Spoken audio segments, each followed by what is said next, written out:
Hello student. तो आगे हमारा क्या यह क्वेश्चन आंसर और जो बायोलॉजी मतलब कि मानव शरीर से संबंधित है क्या 25 टॉप एमसीक्यू क्वेश्चन आंसर जो है जो वेरी वेरी मोस्ट इंपॉर्टेंट है आपके यूपी पुलिस के लिए। तो ध्यान से देखिएगा, अच्छे से याद कर लीजिए। तो हमारा प्रश्न को स्टार्ट करते हैं। तो हमारा पहला प्रश्न, मानव शरीर में सबसे छोटी हड्डी है।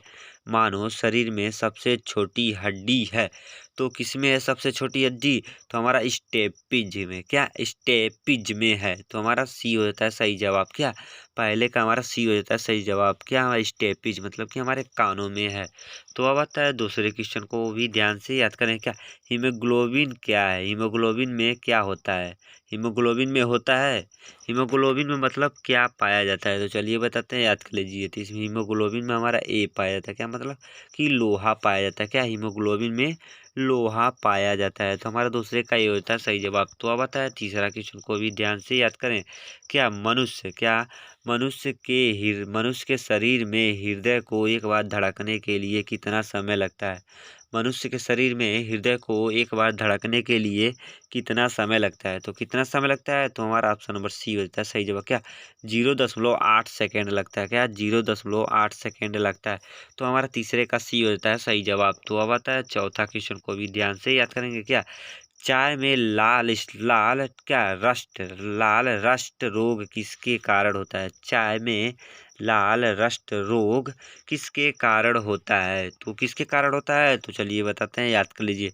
तो हमारा सी होता है सही जवाब। क्या हरे हरे क्या हरे शैवाल से होता है। क्या हरे शैवाल से होता है। क्या लाल रस्ट रोग होता है। तो हमारा सी होता है सही जवाब।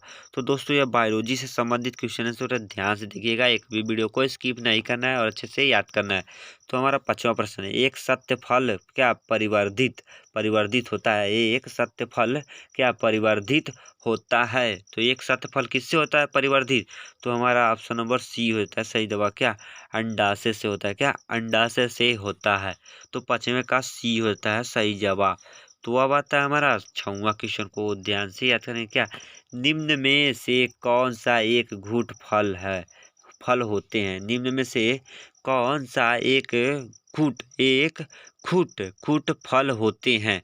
तो कौन है एक खूट के फल? तो हमारा छठवें का हो जाता है सी। क्या सेब होते हैं? क्या एक खूट के फल होते हैं? क्या सेब? तो हमारा छठवें का सी होता है सही जवाब।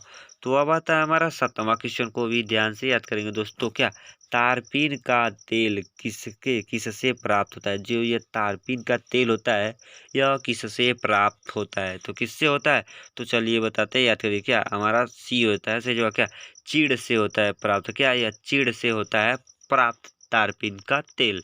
तो हमारा सातवें का बी होता है सही जवाब। तो अब आता है हमारा आठवां क्वेश्चन को भी ध्यान से याद करेंगे दोस्तों। क्या सबसे अधिक क्रोमोसोम किस में पाया जाता है? सबसे अधिक क्रोमोसोम किस में पाया जाता है? तो किस में पाया जाता है क्रोमोसोम? तो हमारा ऑप्शन नंबर ए होता है राइट आंसर। क्या टेरिडोफाइटस में पाया जाता है। तो आठवें का हमारा ए होता है सही जवाब। तो अब आता है नौवां क्वेश्चन को भी ध्यान से याद करेंगे। तो इसको थोड़ा सा छोटा कर देते हैं, ध्यान से देखेंगे। तो हमारा किस वर्ग के पौधों में बीज बनते हैं परंतु बीज नग्न रूप में पौधों पर लगे रहते हैं। तो नौवे का क्या होता है राइट आंसर? तो हमारा ऑप्शन नंबर ए होता है राइट आंसर। क्या क्या जिम्नोस्पर्म में होता है। क्या जिम्नोस्पर्म में होता है। तो नौवे का ए होता है सही जवाब।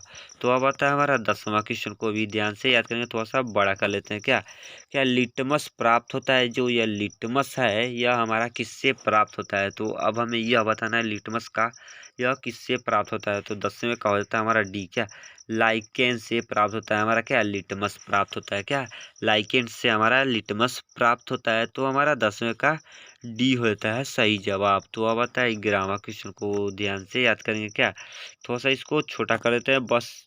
क्या प्रकाश संश्लेषण क्रिया में मुक्त होने वाली ऑक्सीजन कहाँ कहाँ से आती है? प्रकाश संश्लेषण क्रिया में मुक्त होने वाली ऑक्सीजन कहाँ से आती है? तो कहाँ से आती है? तो चलिए बताते हैं, याद कर लीजिए। तो हमारा बी होता है राइट आंसर। क्या है? जल से आती है। जो ऑक्सीजन कहाँ से आती है? यह प्रकाश संश्लेषण में मुक्त होने वाली ऑक्सीजन तो हमारी जल से आती है। क्या? जल से आती है। तो 11वें का बी होता है सही जवाब। तो अब आता है 12वां क्वेश्चन को ध्यान से याद करें। पौधे में वाष्पोत्सर्जन की क्रिया किसमें होती है? पौधों में वाष्पोत्सर्जन की क्रिया किसमें होती है? तो किसमें होती है? तो हमारा डी होता है राइट आंसर। पूरा पौधा होती है। क्या? पूरा पौधा में होता है। क्या? पूरा पौधा में होता है। तो हमारा 12वें का डी होता है सही जवाब। तो अब आता है 13वां क्वेश्चन को भी ध्यान से याद करेंगे। तन्ना काट। क्या बोला प्रश्न हमारा? क्या? तन्ना काट आमतौर पर किससे प्रवर्धन के लिए प्रयोग किया जाता है? तन्ना काट। तो हमारा 13 का हो जाता है ऑप्शन नंबर सी। क्या? गन्ना में होता है। क्या? गन्ना में होता है प्रवर्धन के लिए प्रयोग। तो क्या हमारा 13 का सी है सही जवाब। तो अब आता है 14वां क्वेश्चन को ध्यान से याद करेंगे। मनुष्य के शरीर में पैर की हड्डी है। तो चलिए बताते हैं यह किस तरह की पैर की हड्डी है। तो 14 को हो जाता है हमारा बी। क्या? संधरी। क्या? संधरी होती है। क्या? संधरी होती है ये मनुष्य की पैरवी हड्डी। तो हमारा ऑप्शन नंबर बी होता है सही जवाब 14वें का। तो अब आता है 15वां क्वेश्चन को ध्यान से याद करेंगे। क्या? टीबिया नामक हड्डी किसमें पाई जाती है? टीबिया नामक हड्डी किसमें पाई जाती है? तो किसमें पाई जाती है टीबिया नामक हड्डी? तो हमारा बी होता है सही जवाब। क्या? टांग में पाई जाती है टीबिया नामक हड्डी। तो हमारा बी होता है सही जवाब 15वें का। तो अब आता है 16वां क्वेश्चन को ध्यान से याद करेंगे। क्या? निम्न में से किस एक की खेती पौधों का प्रतिरोपण करके करके की जाती है? प्रतिरोपण करके की जाती है। तो किसमें की जाती है? तो चलिए बताते हैं, याद कर लीजिए। तो हमारा आज में हो जाता है क्या?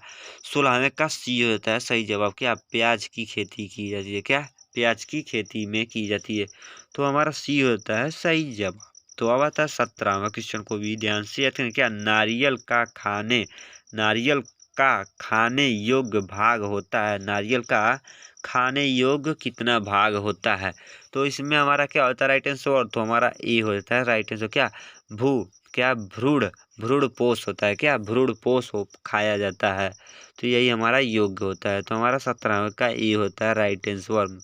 तो अब आता है हमारा 18वां क्वेश्चन को ध्यान से याद करें। क्या? सुगंधित पुष्पों में नारागढ़ किसके द्वारा होता है? क्या? सुगंधित पुष्पों में नारागढ़ किसके द्वारा होता है? तो किसके द्वारा होता है? तो 18वें का हो जाता है हमारा ए सही। क्या? कीट के द्वारा होता है। क्या? कीट के द्वारा होता है। तो 18वें का ए होता है सही जवाब। तो अब आता है 19वां क्वेश्चन को भी ध्यान से याद करेंगे। प्रकाश संश्लेषण की क्रिया में निम्नलिखित में से कौन आवश्यक है?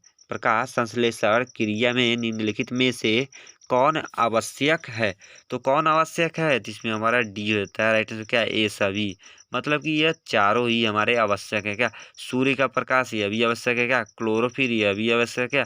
कार्बन डाइऑक्साइड यह भी है हमारा आवश्यक है। तो इसमें हमारा ऑप्शन नंबर डी होता है राइट आंसर। और 19वें का डी होता है सही जवाब ये सभी। तो अब आता है 20वां क्वेश्चन को भी ध्यान से याद करेंगे। वह यंत्र जिसके द्वारा तने की वृद्धि दर सही रूप में नापी जाती है। वृद्धि की दर सही रूप में नापी जाती है। तो क्या होता है राइट आंसर 20वें का? तो हमारा सी होता है राइट आंसर। क्या? आक्जेनोमीटर से होती है पौधों की नापा जाता है। मतलब कि उसे नापी जाती है। तो हमारा सी होता है राइट आंसर। और हमारा क्या? 20वें का। तो अब आता है हमारा 21वां क्वेश्चन को भी ध्यान से याद करेंगे। मानव शरीर की सबसे लंबी हड्डी क्या है? तो मानव शरीर की सबसे लंबी हड्डी तो हमारी ऑप्शन नंबर डी होता है राइट आंसर। क्या? फीमर मतलब कमर की हड्डी होती है। क्या? कमर की हड्डी होती है। तो 21वें का हमारा डी होता है राइट आंसर। तो अब आता है 22वां क्वेश्चन को ध्यान से याद करेंगे क्या। तंबाकू की पत्तियों में होता है, तंबाकू की पत्तियों में होता है, तंबाकू की मतलब कि तंबाकू की पत्तियों में क्या होता है। तो तंबाकू की पत्तियों में क्या, तो हमारा ए होता है राइट आंसर क्या, निकोटीन पाया जाता है। क्या, तंबाकू की पत्ती में निकोटीन पाया जाता है। तो 22वें का ए होता है राइट आंसर। तो अब आता है हमारा 23वां क्वेश्चन को ध्यान से याद करेंगे। भारत की प्रमुख धान्य फसल है, भारत की प्रमुख धान्य फसल है। तो क्या है भारत की प्रमुख फसल, तो 23वें का हो जाता है हमारा ऑप्शन नंबर सी सही। क्या, चावल है प्रमुख फसल भारत की। तो क्या हमारा सी होता है राइट आंसर।